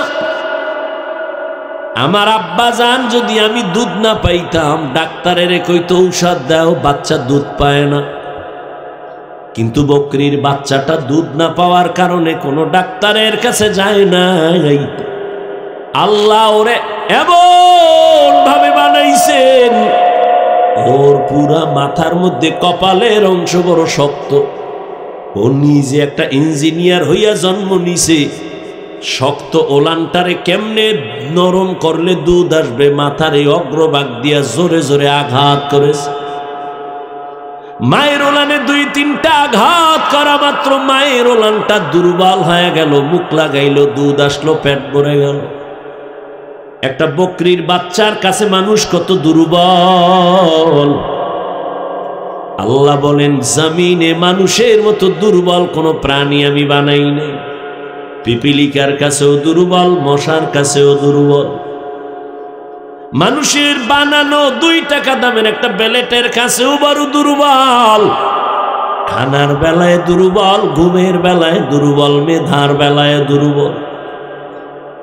সবাই এমবিবিএস ডাক্তার, এফসিপিএস এর সার্টিফিকেট নেওয়া, এফআরসিএস এর সার্টিফিকেট নেওয়া, কিন্তু এরপরও এক একজন আর একজনের কাছে কেমন দুর্বল। মেডিসিনের ডাক্তারের কাছে গিয়া যদি কই আমার গলায় আওয়াজ হয় না, কি করুম? কয় এই বিষয়ে আমি ডাক্তার না। কয় কি করুম? কয় নাক কান গলার কাছে যাও। নাক কান গলাওয়ালা আমার নাক কান গলা দেখবে, যদি বলি পেটে সমস্যা, আমি সরি পারবো না। দুনিয়াতে একে অন্যের কাছে মেধার বেলায় দুর্বল। দুনিয়ার মেধা, আখেরাতের লাইনে ধর্মের মেধায়ও সবাই দুর্বল। যে ব্যক্তি কোরআন পড়তে পারেন না, যে পড়তে পারে তার কাছে দুর্বল। যে কোরআনের শুধু রিডিং পারে, অর্থ জানে না, তার কাছে দুর্বল। যে অর্থ জানে তাফসীর জানে না, তাফসীরওয়ালার কাছে অর্থ জাননেওয়ালা দুর্বল। একজনে অর্থ জানে তাফসীর জানে কিন্তু ফতুয়া দিতে পারে না, মুফতি সাহেবের কাছে তাফসীরওয়ালা দুর্বল। এক কথায় মানুষের মতো দুর্বল কোনো প্রাণী আল্লাহ বানান নাই। এই দুর্বল মানুষটা কেমনে যে আগাবো জান্নাতের পথে, বড় আমি অসহায়। আবার যেই রাস্তা দিয়ে হাইটা যাব ওই রাস্তাও বড় খারাপ। কয় দুনিয়ার বাজার বড় খারাপ, এই বাজারের মধ্যে দিয়েই জান্নাতে ঢুকা লাগবে। কয় বাজারও খারাপ, আমিও দুর্বল। কয় বাজার কেমন খারাপ? নবী বলেন দুনিয়াতে সব থেকে উত্তম জায়গা মসজিদ আর খারাপ জায়গা বাজার। বাথরুমের নবী খারাপ না কইয়া বাজারের খারাপ কেন বললেন? কয় বাথরুমে এমন অন্যায় হয় না, বাজারে গেলে যেই অন্যায় হয়। এজন্য বাজার খারাপ। কিন্তু কিছু মানুষের ঘুম ভাঙ্গে বাজারে, ঘুম আসে বাজারে। সারাদিন দোকানে বয়ে চায়ের দোকানে সাফাবাজি করবে আর ফাও চা খাইব। এরকম সাফাবাজ আছে না? আওয়ামী লীগের একটারে ভাইলে ফার্ম দিয়া ফিরি 2 কাপ চা, ঠিক নি? বিএমপির একজনের ভাইয়া কয় আওয়ামী লীগ গেছে আর নূহ নবী কিয়ামত হইল আর আসবে না, তোমরা ধান লয়া খাড়ায় যাও। ফার্ম দাউন দিছে, কয় হুদা চা না এর রুডিও দে। খাইয়া লইয়া ফার্ম দিয়ে এরকম 13 কাপ চা খাইয়া লাইছে ভাও। আর একের কথা অন্যের লাগায় তুমুল ভাবে ঝগড়া, বাজারে আগুন। এজন্য নবী বলছেন বাজার বড় খারাপ আর মসজিদ বড় দামি। খারাপ জায়গায় খারাপ মানুষের আড্ডা, দামি জায়গায় দামি মানুষের আড্ডা। এর যুবক, দুনিয়াতে আমরা বড় দুর্বল। ঢাকা চিড়িয়াখানায় গিয়া দেখবা একটা বাঘের দৈনিক খানা 17 কেজি গোশত পারবেনি। গাজীপুরের কোন খাদক সাহেব 3 বেলায় 17 কেজি মারবে? আছে না? থাকলে কি হইব? ধাক্কা ধাক্কি চলে। ডাক্তার কইছে মিষ্টি খাবি না, হারাম। হে গেছে মিলাদুন নবীর জেলাফি খাইতে মসজিদে, ঠিক নি? এক হাত দিয়ে 1 প্যাকেট লইয়া মানুষের ভিড়ে তল দিয়ে আর 1 হাত ঢুকাই দিছে। পিছন দিক দিয়ে একজনে তাকায় দেখে ও 2টা টানে, আমি একটাও পাই না। ওর বগলে তলের ডাটাই না দৌড় দিছে। আর কি পেছন দিয়া ধইরা মাইর। এবার 2 জনে ধাক্কা ধাক্কি করতে করতে যেই প্যাকেটটাও পাইছিল পায়ের তলে ভইরা বর্তা। কতক্ষণ পর ধাক্কা ধাক্কি করে ঘামায় গেছে, তাকায় দেখে পিছেও কেউ নাই, মসজিদ খালি, আমরা 2 জন। কানে ধরে তওবা করে আর জীবনে মসজিদে আমু না। কেন? কয় প্যাকেট পাইনি। খাওনের জন্য পাগল। কত পারবি? 1 কেজি গরু খাওয়ার শক্তি নাই। কয় খাইলে কিন্তু বাথরুমের দরজা আগের থেকে খোলা রাখতে হয়, নিম্ন চাপ। অথচ ওই জমিনের মধ্যে বড় বড় সমুদ্রের নীল তিমি আছে। এক একটা নীল তিমির খাদ্য তালিকা প্রতিদিন 1000 কেজি চিংড়ি মাছ। কে খাওয়ায়? এই নিমক হারাম কপাল ভরা মানুষ কে খাওয়ায়? গর্তের পিপিলিকারে কে রিজিক দেয়? সত্য কথা স্বীকার করো। মশা মাছির খানা কে দেয়? জঙ্গলে হাজারো প্রাণী, ওদের খানা কে দেয়? উড়ন্ত পাখি শূন্যের মধ্যে ঘুরে ঘুরে পেট বইরা সন্ধ্যাবেলা বাসায় আইসা হাজির, নিজের পেটও ভরা, বাচ্চার খানাও নিয়ে আসলো। বলো উড়ন্ত পাখির রিজিক কে দিয়েছেন? নদীর মধ্যে সমুদ্রে হাজারো কোটি কোটি মাছ কে খানা দেয়? বলতে পারবেননি সাগরের মাছগুলো না খাইয়া কোনোদিন শুকায় গেছে? জঙ্গলের প্রাণীর খানা নিতে আপনাদের এই গাজীপুরে সকাল 8টায় আসছে, এলাকায় আসছে। এই যে আপনাদের পাশে পার্ক আছে না, জঙ্গল, শিয়াল আছে না, কত কিছু আছে, ওরা কি আসে গাজীপুরে সকাল 8টায় নাস্তা করতে? ওগো কাছে খানা পৌঁছায়া কে দেয় বলুন তো? শিয়াল, জঙ্গলের প্রাণী, নদীর মাছ, আরো আরো যারা এই যেগুলোর নাম বললাম, ওরা দামি না আমরা দামি? তো ওগো কাছে যদি খোদায় রিজিক দিতে পারে, আমগো কাছে আরো আগে দিবে না? তা আমরা কুত্তার মতো পাগল হইছি কেন? চরিত্র খারাপ হয়ে গেছে। কুত্তা এরকম পাগল হয় না খাওয়ানোর লেগে, বাঙালি যেই পাগল, বাইরে জবাই করে লেছে, ও একা খাইবে। ইন্ডিয়ার খবর না, সোনার বাংলা। হাটাজারি থানার ভেতরে 2 ভাই মিলে এক ছাদের একটা বিল্ডিং বানাইছে, বাগ বাগ করে টাকা দিছে। কিন্তু এখন বড়াই করে, বড় ভাই কয় পুরাটা আমি করছি, ছোট ভাই কয় সব টাকা আমার।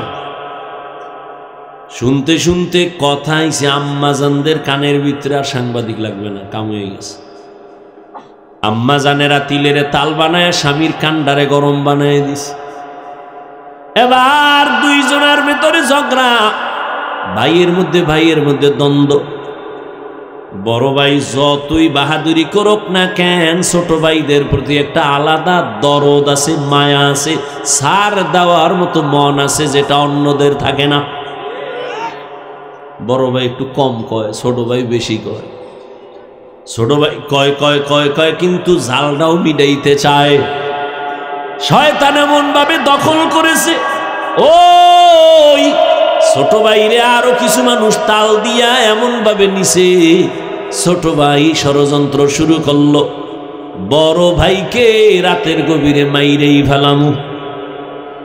এশার আজান হয়ে গেছে, বড় ভাই নামাজ পড়ে ঘরে আইসা, আলাদা মাঝখানে একটা দেওয়াল, ওই পাশে এক ভাই, এই পাশে এক ভাই। বড় ভাই খানা খাইতে বসছে, ছোট ভাই পিছন দিক দিয়ে ভাই কথা আছে শুনে যাও, বাইরে নিয়ে গেছে, দরজাটা বাহির থেকে লাগায় দিছে। বড় ভাইয়ের বউ দরজাটাই না দেখে বন্ধ, বাহির থেকে লাগানো। ছোট ভাই বন্ধু বান্ধব নিয়া বড় ভাইরে ছাদের মধ্যে নিয়ে মায়ের শুরু করছে। বড় ভাইয়ের বউ শুনে ছাদের মধ্যে ধুম ধুম আওয়াজ হচ্ছে, দরজাও খুলি না। হঠাৎ টাইম 5 মিনিট, ঘন্টাকে ঘন্টা গেল, স্বামী আসে না কেন?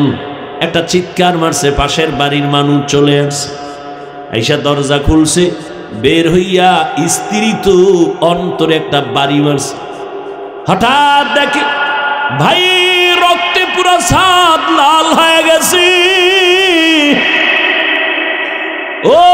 ওই কথা রাখ, এই হলো দুনিয়া।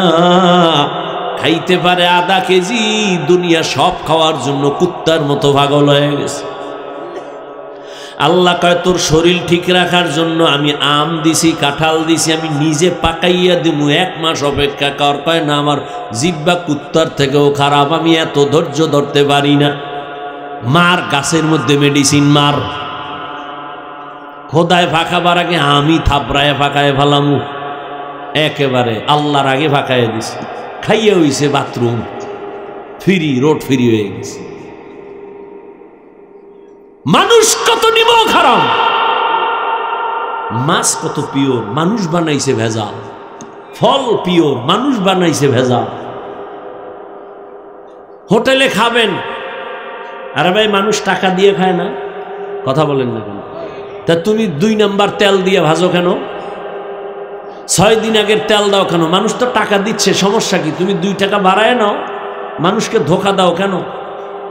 ধোকা দিয়ে বাঁচতে পারছো?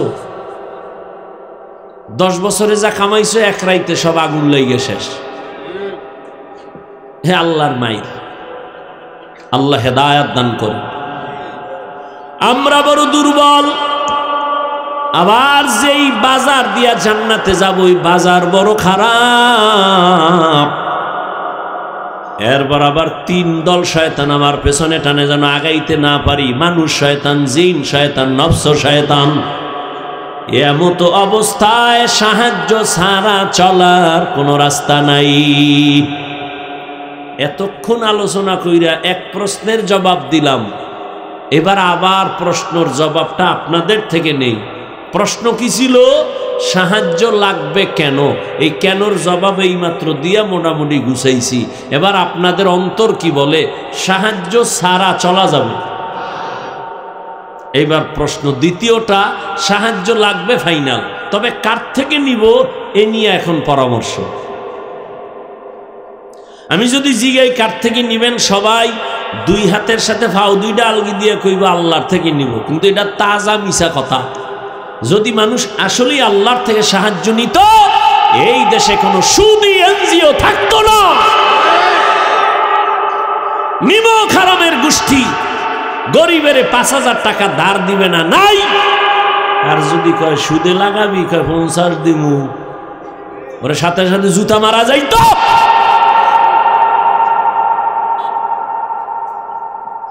অভিশপ্ত মা বাবার সন্তান, আল্লাহর লানত, ফেরেশতাদের লানত, সমস্ত মাখলুকতের লানত সুদখোরের উপরে, ঘুষখোরের উপরে। ওরা আল্লাহর দুনিয়ার বড় দুশ্মন, ওরা ডাকাত, ওরা জালেম। ওরা ২৪ ঘন্টার সেকেন্ডে সেকেন্ডে গর্ভধারিণী মায়ের সাথে জিনার গুনাহ করে। ওদের হজ কবুল হবে না, মাদ্রাসা বানাইলে সওয়াব নাই, মসজিদ বানাইলে সওয়াব নাই। ওরা যতবার মোনাজাত দিবে একটা মোনাজাতও কবুল হবে না। আল্লাহ কয়, এই বেঈমান রেডি থাক, আমি আল্লাহ নিজে তোর সাথে যুদ্ধ করব। কোরআনের আয়াত সূরা বাকারা। তুই তোর মায়ের সাথে ২৪ ঘন্টা জিনার গুনাহ করবি, তোর ছাইরা দেব। এরকম সুদখোর নাই? গরিব না খায় মরে, ৫,০০০ টাকা ধার দিবে না, সুদে লাগাবি ৫০ দেব। এরপরে কিস্তি আদায় না করতে পারলে এবার জানাজার খাটের সামনে যায় খারাইছে, কিস্তি না দিয়া লাশ কবরে নিবি না।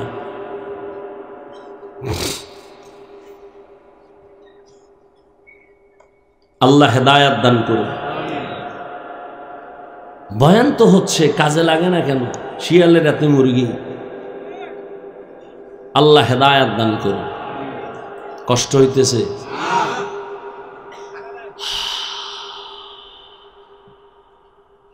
তাহলে সাহায্য লাগবে, লাগবে না? এখন প্রশ্ন হলো কার থেকে নিব? এই তালে তালে মিলে কেমন আল্লাহরে না, আপনার আল্লাহ বিবেক দিছে, বিবেকরে জিজ্ঞান আসলে কার থেকে নেওয়া যায়। সেক্ষেত্রে অল্প কথায় আমি দোয়ার দিকে যাচ্ছি, খুব সংক্ষেপে বুঝাচ্ছি। ৩টা দুর্বলতা যার নাই তার কাছে সাহায্য চাওয়া জায়েজ। যার মধ্যে কয়টা দুর্বলতা নাই? ৩টা। ১, যার পিছনে টান নাই। ২, যার অভাব নাই। ৩, যার কোনো স্বার্থ নেই। এবার দুনিয়াতে একটা মানুষ, এই উঠো কেন, শেষ সময় মোনাজাতটা দিমু আর ৫-১০ মিনিটের মধ্যেই, ডিস্টার্ব করো না বাবা। কি আর ১০ মিনিট ধৈর্য হবে না? বয়ান চলে ধৈর্যের। যার পেছনে টান নাই, দেখেন তো দুনিয়াতে এমন একটা মানুষ পাবেননি যার পেছনে টান নাই? আছে? পৃথিবীতে একটা মানুষও নাই। ও যত সামনে আগাইতে চায়, ম্যাডাম কয় দেও, আম্মা কয় দেও, বাবায় কয় দাও, ছেলে কয় দাও, মেয়ে কয় দাও, দেও দাও দাও দাও, দিতে দিতে আমি সামনে আগাইতে পারি না, পেছনে টান। জমিনে এমন একটা মানুষ নাই যার পেছনে টান নাই। বুঝেন, বাংলা বুঝেন? ২ নম্বরে যার অভাব নাই, বলেন এই জমিনে কোন হিসাবের অভাব নাই? কথা বল না। আছে কোন ফির? মিয়া হিসাব মুরিদেরটা খাইয়া অট্টালিকা বানাইছে, স্বর্ণমহল। এখন মুরিদের কয় এর একটা ফ্ল্যাট নিলে জান্নাত রেডি। আমি বানায় কই না, যাই না হই না, দলিল সহ কই। তা আমার এত কিছুর দরকার নাই, হালকা বলছি কেন? হেদায়েতের নিয়তে বয়ান করছি, আমার কাউরে আঘাত করা উদ্দেশ্য না। জমিনে এমন একটা মানুষ নাই যার অভাব নাই, বরং আমি বলি যে যত টাকাওয়ালা তার অভাব তত বেশি। দুনিয়ার টাকা যার বেশি তার অভাব বেশি। রিক্সাওয়ালা রিক্সা যাইতেছে, নষ্ট হয়ে গেছে, 1.5 কিলোমিটার হাইটা গিয়া চাউল মাথায় লয়া ঘরে, বড়লোক পঙ্গু। পাজারো গাড়িতে বইছে, ড্রাইভার কয় স্যার পাওয়ার নাই, গাড়ি এখন কি করুম, হসপিটালে নেওয়া লাগবে। দূর কত? কয় 10 কিলো। বড়লোক সামনেও যেতে পারবে না, পেছনেও যেতে পারবে না। বড়লোক 5 তলা সুন্দর বিল্ডিং, সুন্দর রাখে, কাজের লোকেরা গরিব। ওরা যদি বাথরুম পরিষ্কার করে না দেয়, টাইলস মোজাইক যদি পরিষ্কার করে না দেয়, বড় লোকের 5 তলা বিল্ডিং 1 সপ্তাহে গরুর গোয়াল ঘর হয়ে যাবে। খানাটাও ভাখায় দেয় কাজের মানুষ। এমন সান কপাল, আপন বউয়ের হাতের পাক কপালে নাই। কারণ চৌধুরী বংশের মাইয়া তো, এ আগুনের কাছে গেলে চেহারা ঝলসে যাবে। এটা বিউটি পার্লার থেকে ডেলি সাজগুজ করে আসে। আবার যাও একটু অর্ডার দিব, ওই যে খাইছে যৌতুক, অর্ডার দেওয়ার উপায় নেই। বুঝেননি কিছু? তা কে পাকায় খাওয়াইব? কাজের মাইয়া, যেটা ঠিক মতো এস্তেঞ্জা থেকে পরিচ্ছন্ন হয় না।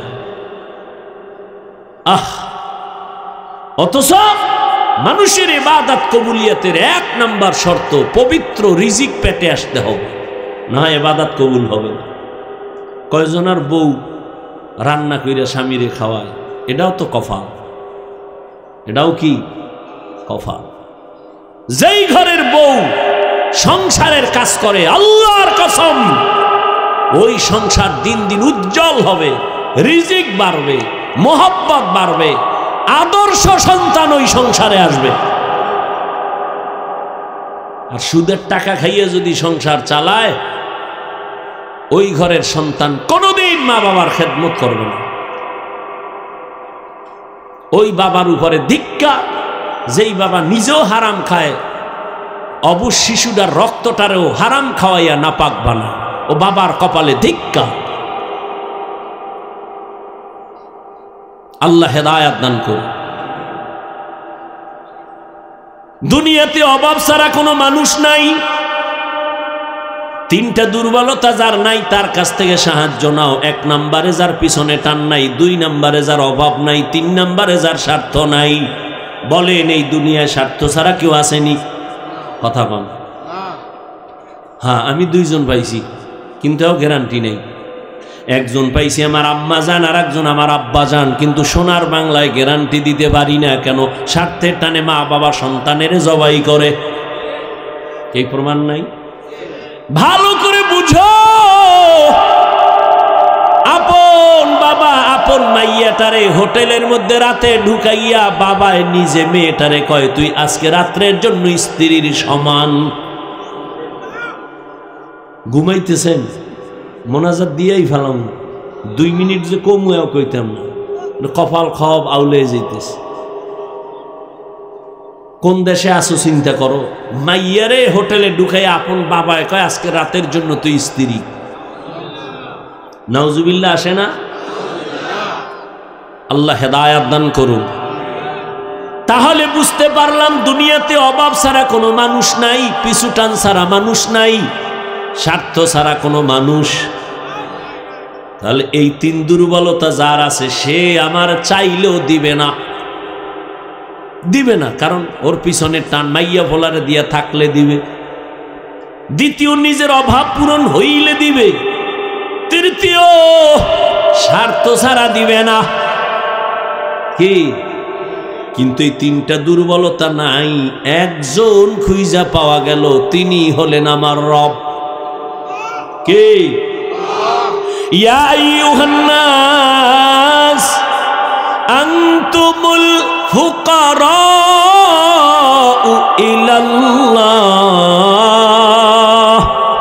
ওয়াল্লাহু হুয়াল গানিয়্যুল হামিদ।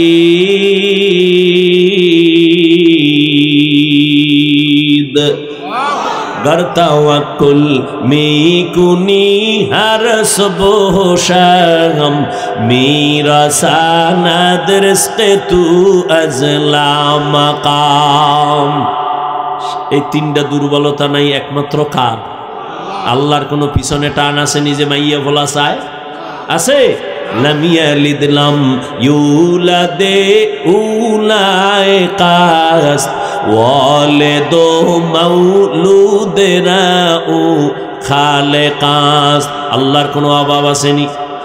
বলেন, আল্লাহর কোনো স্বার্থ আসেনি? আল্লাহ যদি স্বার্থর দিকে তাকাইতেন কোনো বেনামাজির এক ডোক পানিও দিতেন না, কোনো কাফেরের দুনিয়ায় আল্লাহ খানা দিতেন না। কিন্তু আমার আল্লাহ কেমন দয়ার মালিক! মুমিনেরা যেই রাস্তায় চলে বেঈমানও চলে, বাধা নাই। মুমিন যেই গাছের ফল খায় বেঈমানেরাও ওই ফল খায়, বাধা দেয় না। মুমিন যেই নদীর মাছ খায় বেঈমানও সেই নদীর মাছ খায়। স্বাধীনতা দিলেন কে? আল্লাহ। আল্লাহর কোনো স্বার্থের দিকে তাকান নাই, বরং আল্লাহর সাথে এত নাফরমানি করছে মানুষ। আল্লাহর দেওয়া পানি, আল্লাহর দেওয়া বাতাস, আল্লাহর দেওয়া সূর্যের আলো, চাঁদের আলো, জমিনের ফসল, গাছের ফল খাইয়া এরপরও মানুষ কত নিমখারামি করি। সারা রাত মোবাইল হাতে নিয়ে কবিরা গুনাহ কইরা রাত কাটাও। স্ত্রীর হক আদায়ের চিন্তা নাই, সন্তানের হক আদায়ের চিন্তা নাই। নামাজের আজান হইছে শুনছি যাই নাই, কত নাফরমানি করছি। আল্লাহ রাগ কইরা খানা বন্ধ করেন নাই, বরং আল্লাহ ডাকতেছেন, বান্দা আয়, তোর কি প্রয়োজন চা, আমি আল্লাহ দেওয়ার জন্য রেডি। ও নবীর আশিকের দল, আল্লাহর কাছে চাইতে কোনো লজ্জা নাই, আল্লাহ দিতে চায়, আমরা নেওয়ার সময় নাই। আল্লাহ ফজর, জোহর, আসর, মাগরিব, এশা না, ভোর রাতে আমার আল্লাহ দেওয়ার জন্য আসেন। প্রথম আসমানে অতি গভীর হয় রজনী, যখন নীরবে প্রভুর নাম জপিও, তখন প্রভুর করুণা যদি পাইবারে চাও, গভীর রাতে উঠে প্রভুর গুণগান গাও। কত মানুষ কান্দে, হুজুর ফজরের নামাজটা দিল নরম হইছে, মসজিদে যাব, কিন্তু কপাল খারাপ, বাড়ির মালিক আমগো গেট খোলার চাবি দেয় না। আছে না নাই? তোর বিল্ডিং এ আগুন লাগবে না কাঠটায় লাগবে? ওই নিজে যখন তখন খুইলা বের হবে, বাধা নাই। নামাজি বান্দা ফজরে মসজিদে যাবে, গেটের তালা খোলার চাবি দেয় না। কয় পারলে তুমি অন্য বিল্ডিং এ যাও, আমার গেট খোলা হবে না। অথচ বিল্ডিং ওয়ালার উচিত ছিল একজন দারোয়ান রাখবে আলাদা, তুই 5 ওয়াক্ত নামাজে সবাই রে ডাকবি, সবাই নামাজে যাবে। আর আমার বিল্ডিং এর ভাড়াটিয়ারা যদি নামাজ পড়ে, পর্দা করে, কোরআন পড়ে, আমার বিল্ডিং এর মতো শান্তির বিল্ডিং এই দুনিয়ার হবে না। এই দুনিয়ার জমিনে রাষ্ট্র চালাইছেন বাদশা হারুন রশিদ, নাম শুনছেন? কত বড় বাদশা, আবার তার স্ত্রীর নাম কি? জুবায়েদা খাতুন। কত বড় রাষ্ট্রপতি, একদিকে রাষ্ট্র চালায়, অন্যদিকে তাহাজ্জুদের নামাজে দাঁড়ায় বাদশা হারুন রশিদ, বুজুর্গ মানুষ। তার স্ত্রী জুবায়েদা কোরআনে হাফেজা। এই জুবায়েদার খেদমতে 100 মহিলা কাজ করে। কত? 100 নারী কাজ করে, কাজের নারী, কিন্তু সব নারীরা কোরআনের হাফেজা। জুবায়েদা খাতুন কয়, আমি এমন শিডিউল কইরা দিছি, একজন নারী কোরআন পড়বি, এরপরে কাজ করবি। ভাগ কইরা এমন ভাবে দিছে, তুমি 1 ঘন্টা কোরআন পড়া কাজে যাও, আর একজনে কোরআন পড়ো, তুমি 1 ঘন্টা পরে কাজে যাও, আর একজনে কোরআন পড়বা।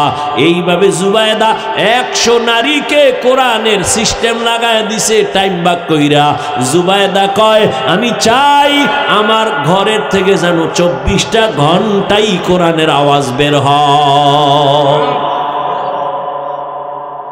আর আম্মা জানেরা কি করে? স্বামী অফিসে গেছে, হেও আর এক অফিসে গেছে। স্বামী গেছে সামনের দরজা দিয়া, ম্যাডাম গেছে পেছনের দরজা দিয়া। স্বামী বেচারা খুশি, কই ঘুরতে গেছি, ঘুরতে। ঘুরে টুরা টাইম মতো আইও, কি লাগবে বলো, নিয়ে আসবো। এই দুনিয়ার সংসার না সন্তানের লালন পালন করে, না কোনো মায়া আছে। ও পর্দার আড়ালের আম্মা জানেরা, আপনারা তো কত দামি নারী জানেন না। নিজের সম্মান যদি নিজে ধরে রাখতে না পারেন কেউ সম্মান দিবে না রে মা। আপনারা তো নবীদের মায়ের মতো মা, সাহাবায়ে কেরামের মায়ের মতো মা, আপনারা তো আলেমের মা, হাফেজে কোরআনের মা, আপনারা তো খাদিজা রাদিয়াল্লাহু আনহার মতো নারী, ফাতেমার মতো নারী, আয়েশা রাদিয়াল্লাহু আনহার মতো নারী। এরে আম্মা জান, আপনার গর্ভ থেকেই তো এ জমিনে বড় বড় ডাক্তার, ইঞ্জিনিয়ার, প্রফেসর আসছে। আদর্শ সন্তান কবি নজরুল আসছে, আদর্শ সন্তান জুনায়েদ বাগদাদি, আদর্শ সন্তান বড় পীর আব্দুল কাদের জিলানী। ও আম্মা জানেরা, আপনি কি পারেন না একটা ভালো আদর্শবান ডাক্তারের মা হইয়া কবরে যাবেন? ওরে ডাক্তার তো আছে, তবে তাসলিমার মতো ডাক্তার এ জাতি চায় না। প্রফেসর তো আছে, তবে আহমদ শরীফ ঢাকা কলেজের নাস্তিক প্রফেসরের মতো কোনো প্রফেসরের জাতি চায় না। জাতি ডাক্তার চায়, ডাকাত চায় না। জাতি প্রফেসর চায়, নাস্তিক চায় না। ঠিক কি না বলো? এরে আম্মা জান, আপনি একটা আদর্শ ডাক্তার এই জমিনে উপহার দিয়া যান। আপনার সন্তানকে এমন আদর্শ দিবেন, সন্তান যেন মোবাইলে চরিত্র বিক্রি না করে। জীবনের অমূল্য সম্পদ হলো চরিত্র। আপনার সন্তান যেন কারোর সাথে বেয়াদবি না করে, আলেমের বরদোয়া না নেয়, মুরব্বীদের বরদোয়া না নেয়। খবরদার, আপনার সন্তান যেন শিক্ষকের সাথে বেয়াদবি করে বরদোয়া নিয়ে মইরা না যায়। কখনো যেন মা বাবার সাথে খারাপ আচরণ না করে। এমন ভাবে যদি শিক্ষা দিয়ে, আদর্শ দিয়ে একটা ডাক্তার বানায় যান, আপনার জীবন বড় ধন্য। ওই ডাক্তারি করতে গিয়া কোরআন পইরা পইরা মা বাবার জন্য দোয়া করবে। আজান হলে মসজিদে চলে যাবে, আলেমদের দোয়া নিবে, আলেমদের পরামর্শ নিয়ে চলবে। এমন একজন ইঞ্জিনিয়ার বানায় যান আম্মা, একজন আপনি আদর্শ প্রফেসর বানায় যান। আপনার মতো কত মহিলা এখনো আছে নামাজ ছাড়ে না, পর্দা ছাড়া চলে না, মোবাইলে চরিত্র বিক্রি করে না, এবং স্বামীর মাল নষ্ট করে না, আমানত রক্ষা করে চলে। আম্মা জান, আপনি কেন পারেন না? আপনি যদি আদর্শ নিয়ে চলতেন, নামাজ পড়তেন, স্বামীর জন্য দোয়া করতেন, দেখতেন আপনার স্বামী আপনার আশেখা হয়ে যাইত। আপনিতেন, স্বামী আমার, মা বাবার আদর চাইরা তোমার ঘরে আসি, না খাইয়া থাকলেও আসি, খাইয়া থাকলেও আসি, তবে আমার জীবনের একটা দাবি, কোনোদিন হারাম টাকা ঘরে আনবা না, অবৈধ টাকা ঘরে আনবা না। আমাদের সংসারে অবৈধ টাকা আইনা সংসার নাপাক করব না। আমার ঘরে অবৈধ টাকা দিয়া সন্তানের রক্ত নাপাক করব না। আমার ঘরে অবৈধ টাকার খানা দিয়া আমার রক্ত নাপাক করব না। আমার প্রত্যেকটা মা যদি স্বামীকে ঠান্ডা মাথায় হাসি মুখে বুঝাইতেন, কোন স্বামী হারাম আর অবৈধ টাকা ঘরে নিতে পারত না। আম্মা জান, আপনার দ্বারা সম্ভব। আপনি চাইলেই তো স্বামীর একটু দিনের পথে আনতে পারেন। নামাজের কথা বললে কত স্বামীর আমগো কাছে শুকর আদায় করে, হুজুর আমি জনমের খারাপ, নামাজ নাই, রোজা নাই, কিন্তু আলহামদুলিল্লাহ আল্লাহ একটা বিবি আমাকে দিছে। আজান হলেই নামাজে দাঁড়ায়, কোরআন তেলাওয়াত করে, কোনো দিন আমার কাছে কিছু চায় না, আমার জন্য দোয়া করে। আল্লাহ একটা ভালো স্ত্রী মিলাইছেন, হুজুর দোয়া কইরেন আমিও জানো আমার স্ত্রীর হক আদায় করতে পারি, বলে না? অভাব নাই। ও পর্দার আড়ালের আম্মা জান, একটা ভালো সন্তান হওয়ার জন্য, বানানোর জন্য আপনাকে আদর্শ ভালো হতে হবে। ও স্বামী বাবা, ও মুরব্বী বাবারা, আপনাদেরও ভালো হতে হবে। একজন ভালো মা ঘরে চাইলে নিজের আদর্শ ভালো লাগবে। আপনি যদি আদর্শ আর চরিত্র নষ্ট করেন, আপনার ঘরে ভালো চরিত্রের নারী আসবেই না। আল খাবিসাতু লিল খাবিসিন, ওরে খবিসের সাথে খবিস আসবে। তোমার সাথে এক মাইয়া কোরআন কসম খাইছে। আমি কি ওই মাইয়ার সিরিয়াল কত? কয় হুজুর এটা কেমনে কম? আমি কি তোর সিরিয়াল যত ওই মাইয়ার সিরিয়াল তত। তুই কয় মাইয়ার জীবন খাইয়া এরপরে এটারে ধরছো? কয় 4 দেখা। কয় ওই মাইয়াও 3 স্বামী খাইয়া তোর 4 নম্বরে ধরছো। ডানা কাটা ভরি ভাইছো, তোর গোষ্ঠী শুদ্ধ কাটতে দিয়ে কইবে আমার ডানা কাটাই দেখ। কি ডানা কাটা ভরি ঘরে আনছো, আইয়েই কয় তোর বাপের ডানা ভালো না কাট। ঘরে ডুইকাই কয় তোর মা আমার শাশুড়ির ডানা ভালো না কেটে দে। কয় কি করবো? কয় ঢাকার শহরে ফ্ল্যাট ল। ঢাকার শহরে ফ্ল্যাট লইয়া স্বামী আর স্ত্রী থাকে, দুইজনে দুদিকে দৌড়ায়। কিছুদিন পর স্বামীরে ফকিন্নি বানাইয়া এবার কয় তোর ডানাও খারাপ, আমি হিজরত করলাম। ঠিক নি? হাসো কা? আমি খুশির কথা কইছি না জুতার বাড়ির কথা কইছি? তুই ওই পথে আসো, তোর লজ্জা করে না আবার হাসো? তোর কপালে এরকম একটা পড়লে তোর দুনিয়াও বরবাদ, আখেরাতও বরবাদ। জীবনে যদি কিছু কইরা তওবা কর আর আল্লাহর আল্লাহ, বিয়ে যদি কপালে থাকে তো একটা গরিবের মাইয়া দিও, নামাজি মা, ভালো গরু কিনতে গেছে দুধ খাইবে, এখন জিগা এই গরুটায় দুধ দেয়, মায়ে দিত কয় কেজি? মায়ে দিত 20 কেজি। তাহলে মায়ে যদি 20 কেজি দেয়, বাচ্চায় অন্তত 15 দিবে। গাভীর দুধ খাইতে গিয়া মায়ের খবর নিলি, কিন্তু যেই মাইয়া তোর আপন জীবনটারে সাজাবে, মইরা গেলে এই সংসার ইতিহাস হয়ে থাকবে। ওই সময় বিয়ার সময় একবারও জিগাইলা না ওর মা পর্দা করেনি, নামাজ পড়েনি, একবারও জিগাইলা না। এই জন্যই তো কপাল বড় খারাপ। ও যুবক, এখনো সময় আছে, তওবা করো। তোমার মতো যুবক আমি যে এতক্ষণ চিল্লাইতেছি, একবারও কিন্তু বলি নাই হুজুর হ, স্কুলে তালামার, মাদ্রাসায় যা, একবারও বলি নাই। বরং চাকরিজীবীকে ধন্যবাদ দিয়া বলি, চাকরি কইরা জান্নাতের পথ খুঁজো। চাকরি কইরা জান্নাত পাওয়ার রাস্তা নাই, হুজুর হওয়া লাগবে। ব্যবসা করো, ব্যবসার লাইনে জান্নাতের পথ খুঁজো। স্কুলে পড়ো, কলেজে পড়ো, চাকরি করো, ব্যবসা করো, জান্নাতের পথ খুঁজো। তোমার মতো যুবক জেনারেল লাইনে থাইকা ব্যবসা চাকরি করে, লেখাপড়া করে, 5 ওয়াক্ত নামাজি দাড়িওয়ালা আসেনি, তুমি কেন পারো না রে বাবা? রাস্তায় গাড়ি চালায় যুবক, নামাজ ছাড়ে না, তুমি কেন পারো না? এখনো সময় আছে, তওবা করে নাও। আল্লাহর কাছে মনে মনে অঙ্গীকার করো, আল্লাহ জীবনে তো মনের ঝাল মিটায় গুনাহ কম করি নাই, নামাজ ছাড়লাম, দাড়ি কাটলাম, বেপরদায় চললাম, আড্ডা দিলাম, পার্কে গেলাম, মা বাবার সাথে বেয়াদবি করলাম। আজকে থেকে তওবা করতেছি, আর নামাজ ছাড়বো না, দাড়ি কাটবো না, বেপরদায় চলবো না, মা বাবার সাথে বেয়াদবি করবো না, শিক্ষকের দোয়া নিয়া, ওলামায়ে কেরামের দোয়া নিয়া 5 বেলার নামাজ পড়বো। তওবা করার মতো যদি অন্তর তৈরি হয়, মুনাফিকি না থাকে, দুটো হাত আমার আল্লাহকে দেখায় দাও। আয় আল্লাহ, হাতগুলো কবুল করে নেন, তওবা কবুল করে নেন, তওবার উপরে মজবুত হয়ে চলার তৌফিক দান করেন, আমিন।